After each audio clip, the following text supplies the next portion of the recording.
যারা আমাকে পার্সোনালি চেনো বা আমাকে ফলো করো তারা ডেফিনেটলি জানবে যে আমি একটা ট্রিপ করে এসেছি রিসেন্টলি কেদারনাথ থেকে। আমি ব্লগ ছেড়েছিলাম। তো আমি এই ভিডিওটাতে কিছু tips about Kedarnath trip and কিছু এক্সপিরিয়েন্সেস যেটা নাকি আমার সাথে হয়েছে আমি এই ভিডিওতে শেয়ার করব। ফার্স্ট শুরু করা যাক টিপস দিয়ে। সো আমার ফার্স্ট অ্যান্ড ফরমোস্ট টিপ এটাই হবে যে অ্যাটলিস্ট তোমরা জার্নিটা যতটা সম্ভব সকালে শুরু করো। Around 26 to 27 kilometres of trekking, com rest নিয়ে গেলেও 12 ঘন্টা। সো যতটা তুমি তাড়াতাড়ি শুরু করবে ততটা তুমি তাড়াতাড়ি পৌঁছাতে পারবে। সেকেন্ড, আর এটাও ফেলে দেওয়ার মতো পয়েন্ট নয়, এটাও খুবই একটা ইম্পর্টেন্ট পয়েন্ট। তোমরা ট্রেকিংয়ে যাবে, আমি যেহেতু কেদারনাথ গেছি তাই জন্য ট্রেকিং করেছি, তাই জন্য হয়তো ব্যাপারটা ফিল করতে পারছি। যখনই তোমরা কোনো ট্রেকিংয়ে যাবে তোমরা এমন কাউকে চুজ করবে যারা নাকি তোমার ক্লোজড ওয়ান, শুধু গার্লফ্রেন্ড বয়ফ্রেন্ড নয়, যে নাকি মেন্টালি তোমার পাশে থাকতে পারবে। একটা ছেলের সঙ্গে হতে পারে, যেমন আমার ক্ষেত্রে যেটা হয়েছে, আমি আর আমার একটা বন্ধু, আমরা 14 জনের গ্রুপ টোটাল গেছিলাম, কিন্তু সবাই সবার মতো আলাদা হয়ে গেছিল। আমি আর আমার একটা বন্ধু যে নাকি আমার সঙ্গে ছিল, তো আমরা কোঅপারেট করে একসাথে কোঅর্ডিনেশন করে হাঁটছিলাম। মানে একজনের কারো শরীর খারাপ হলো, পাহাড়ি রাস্তা, ব্রিদিং প্রবলেম, খুব স্বাভাবিক ব্যাপার। তো সেই সময় আমি যদি চাইলে আমি ওকে ছেড়ে চলে যেতে পারতাম, যে ও থাকুক, ও নিজের মতো রেস্ট করে নিয়ে চলে আসতে পারবে। কিন্তু আমার মনে হয়েছে যখন একসাথে এসছি তো ওর সাথে থাকা উচিত। সো আমরা আস্তে আস্তে ধীরে সুস্থে এগিয়েছি। যেহেতু 14 জনের মধ্যে শুধু এই দুজনের মধ্যে আমাদের বন্ডিংটা ক্রিয়েট হতে পেরেছে, তাই জন্যই আমি তোমাদেরকে বলবো যে এমন কারোর সাথে যাও, অ্যাটলিস্ট তোমরা যদি 5 জন 10 জনের সাথে যাও, 10 জনের মধ্যে যেন 8 জনের মেন্টালিটি একই হয়, যেন 8 জনের ডিসিশন একই হয়, যে তোমরা 8 জন যাচ্ছ মানে 8 জন একসাথে যাবে, কারোর একটা প্রবলেম হয় বাকি 7 জন দাঁড়িয়ে যাবে। ভীমবালি পৌঁছানোর পর রাস্তাটা ডিভাইড হয়ে গেছে, কেন কি ভীমবালি অলমোস্ট হাফ রাস্তার কাছাকাছি। তো ভীমবালির পরে ছিল রামবাড়া, যেটা নাকি 16 কিলোমিটারের পথ ছিল। তো বন্যাটা আসার পর থেকে রাস্তাটা ঘুরিয়ে পরের পাহাড়টা দিয়ে নেওয়া হয়েছে। তো সেই পাহাড়টা দিয়ে সেই যে শুরু হয়েছে, ওইখান থেকে অনেকটা খারাপ। 150 থেকে 200 মিটার চলার মধ্যে মোটামুটি একতলার ডিস্টেন্স কভার। আমার পরের অ্যাডভাইস হবে প্রচুর শর্টকাট ওখানে আছে। সো দূর থেকে দেখে মনে হবে যে এটা তো এইটুকু রাস্তা, তো এখান দিয়ে চলে যাওয়া যেতেই পারে। যেগুলো দূর থেকে দেখে বোঝাই যাবে যে এটা খুব একটা শর্টকাটটা সবসময় অফরোড হবে। যে শর্টকাটটা খুব একটা লম্বা না, অফরোডটা খুব একটা লম্বা না।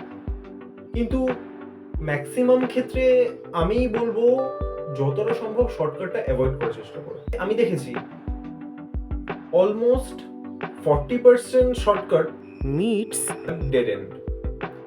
তো সেইখান থেকে ডেড এন্ড অব্দি গিয়ে আবার ফিরে আসার থেকে ভালো নয় কি নর্মাল রাস্তাটা দিয়ে যেরকম যাচ্ছে মানুষ সেরকম যাওয়া। হ্যাঁ, শর্টকাট একদম আমিও অ্যাপ্লাই করেছিলাম শর্টকাট। ইনফ্যাক্ট ওই শর্টকাট দিয়ে নামতে গিয়ে আমরা যখন উঠছিলাম, সেই শর্টকাট দিয়ে নামতে গিয়ে তখনই একজন পড়ে গেছে আমাদের সামনে। তো সেটা দেখে তো আরো ভয় লেগে গেছে। একদম ফাইনাল শর্টকাট যেটা, তো সেটা একদমই খারাপ, অনেকটাই খারাপ, অলমোস্ট সব থেকেই বেশি খারাপ। তো সেটা দেখে তো দূর থেকে অনেক বেশি ভয় লেগেছিল প্রথমে, কিন্তু রক্তে তো টাইটানিয়াম আছে, সেই রাস্তাটাই চুজ করা হলো। সেই রাস্তাটা যখন মোটামুটি 50% বাকি, দূর থেকে একজন দৌড়ে দৌড়ে নামার চেষ্টা করছে, আমরা উঠছি উনি নামার চেষ্টা করছে।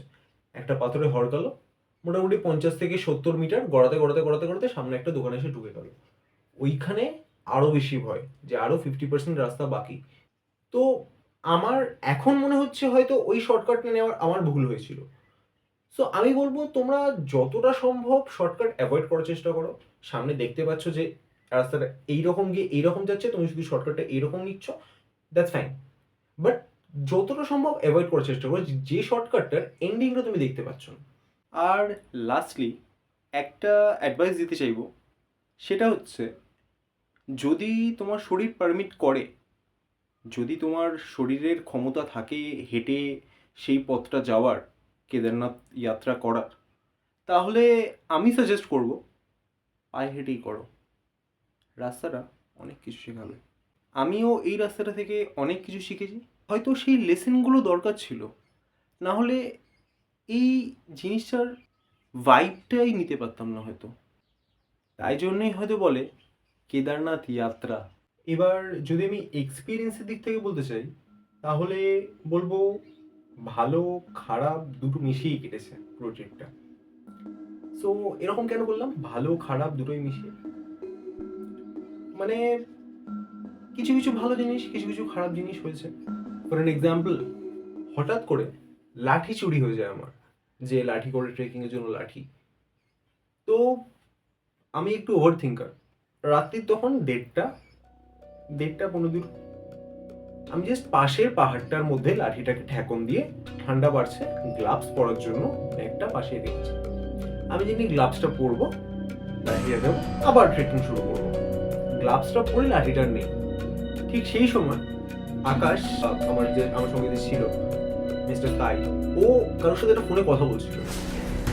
হঠাৎ করে আমাকে বললো যে বাকিরা বলছে পুজো দেওয়ার তো কোনো দরকার নেই, কেদারনাথ মন্দিরটা দেখবো, চোখে দেখবো, ফিরে আসবো।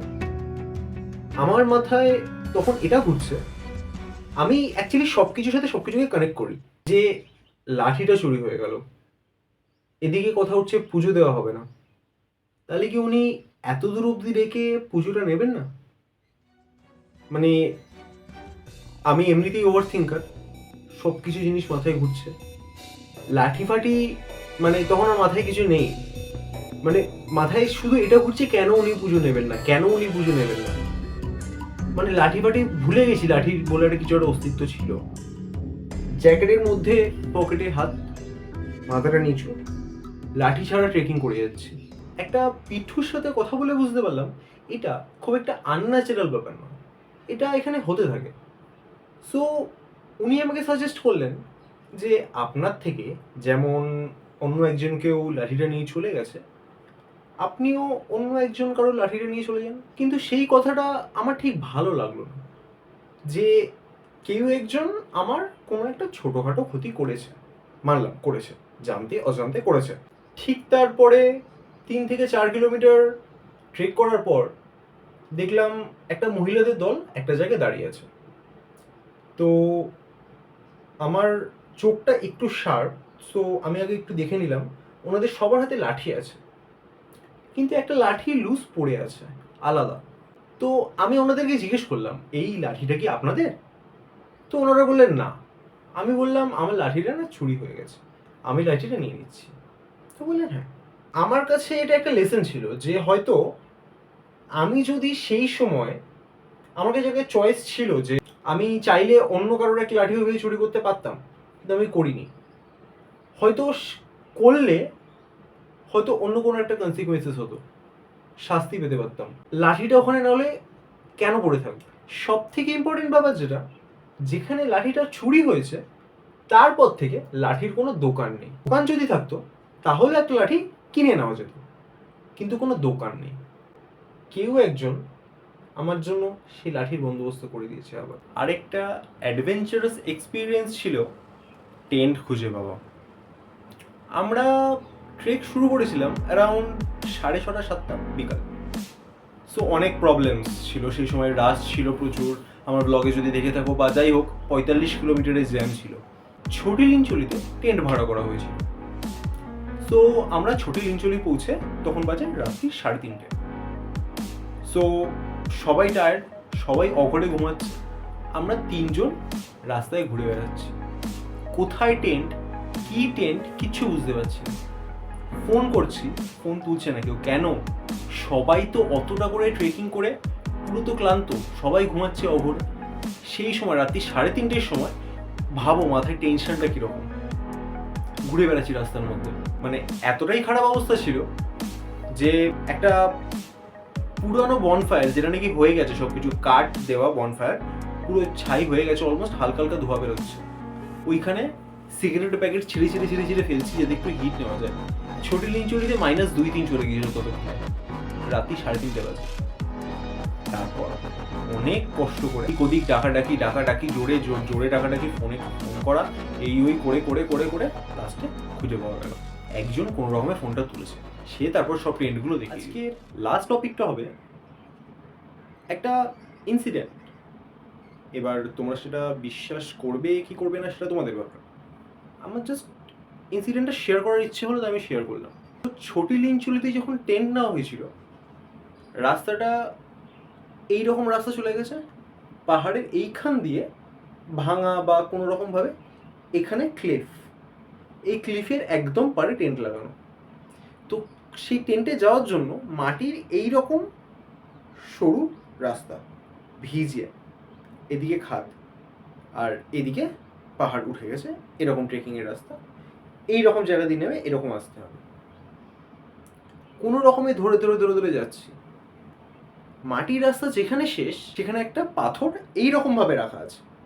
আমি ভাবলাম পাথরটার ওপর এইভাবে পা দেবো, এইখানে টেন্টে ঢুকে যাব। পাথরের ওপর যেই এইভাবে পা দিলাম, পাথরটা চলে গেল ওখান দিয়ে। আমার 75% বডি অলমোস্ট মাটির দিকেই ছিল, মানে ভেতরের দিকে ছিল, তার জন্য বসে পড়লাম। কিন্তু আমি দেখছি পাথরটা গড়াতে গড়াতে পুরো নদী অব্দি চলে গেল। ওইখানে যদি আমিও গড়াতাম, আই ডোন্ট নো কী হতো। আপাতত এই ট্রিপটা থেকে এই পয়েন্টার্সগুলো আমি বার করতে পেরেছি। যদি তোমাদের পছন্দ হয় ডেফিনেটলি আমাকে কমেন্টসে জানাতে পারো। আমি যদি পসিবল হয় একটা পার্ট 2ও বার করবো, আরও কিছু টিপস অ্যান্ড ট্রিক্স নিয়ে। Thank you for watching.